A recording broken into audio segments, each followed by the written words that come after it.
Hello বন্ধুরা, কেমন আছো? দুপুরে একটা নতুন রেসিপি নিয়ে চলে এসেছি। বাঁধাকপি পাতা বেসন দিয়ে চপ হবে। এবার কী কী লাগছে দেখিয়ে দিচ্ছি, চলো।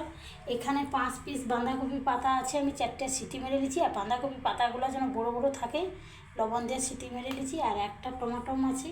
আর এইখানে পরিমাণ মতন বেসন, অল্প হলুদ, অল্প লবণ, অল্প গোটা জিরা আর অল্প একটু কাশ্মীরি লঙ্কা আছে। চলো বেসনটা আমি মাখিয়ে দিই। জল আমি পরিমাণ মতন জল দিয়েছি আর বেশ সুন্দর করে ফাটিয়ে রাখো, 5 মিনিট রেখে দেবো। আর বেসনটা একটু যেন পাতলা হয়, বেশ চপটা খেতে ভালো লাগবে গরম গরম। এখানে গ্যাস ধরিয়ে দিয়ে আমি কড়া বসিয়েছি আর অল্প সরিষার তেল দিয়ে দিচ্ছি। আর এখানে বেসনটা মাখিয়ে করে 5 মিনিট রেখে দিচ্ছি। এবারে বাঁধাকপিকে দেখো, এর ভিতরে টমাটম দিয়ে দিচ্ছি। এবারে বাঁধাকপিটা এইভাবে মুখটা মুড়ে নিয়ে এই বেসনে গুঁড়ি করে আমি ছেড়ে দিচ্ছি। এটা কিন্তু গরম হয়ে গেছে। এবার আমি বেসনটা মাখিয়ে নিচ্ছি খুব সুন্দর করে, দিয়ে এইভাবে এক পিস করে দিয়ে দেবো।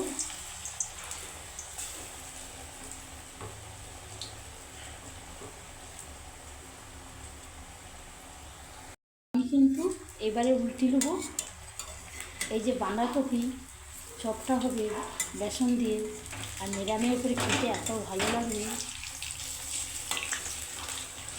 আমি একটু কড়া করে লাল করে ভেজে দেবো। এটা কিন্তু ফুল গ্যাস চালিয়ে দিয়ে এইভাবে আমি কড়া করে আর একটু লাল করে ভেজে দিচ্ছি। কিন্তু কড়া করে ভেজে নিচ্ছি আর বাকিগুলো আবার দিয়ে দিচ্ছি। তেলটা যদি ভালো করে গরম হয়, আর এই বাঁধাকপি বেসন দিয়ে চপটা খেতে হলে সরষে তেলে ভালো, নিরামিষের করে একটু টমাটো দিবে, গোটা জিরা দিবে, লবণ, হলুদ, এইগুলো সবগুলো আমি এইভাবে।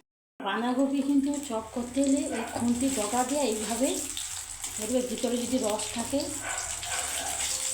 কিন্তু ভিতরে একটু বাকি আছে, একটু সময় দিয়ে একটু এখানে কিন্তু বাঁধাকপি পাতা দিয়ে বেসন দিয়ে চপটা কমপ্লিট হলো। ভালো লাগলে লাইক করবে, শেয়ার করবে, কমেন্ট করবে। আগামীকাল দেখা আছে, সবাই ভালো থাকো।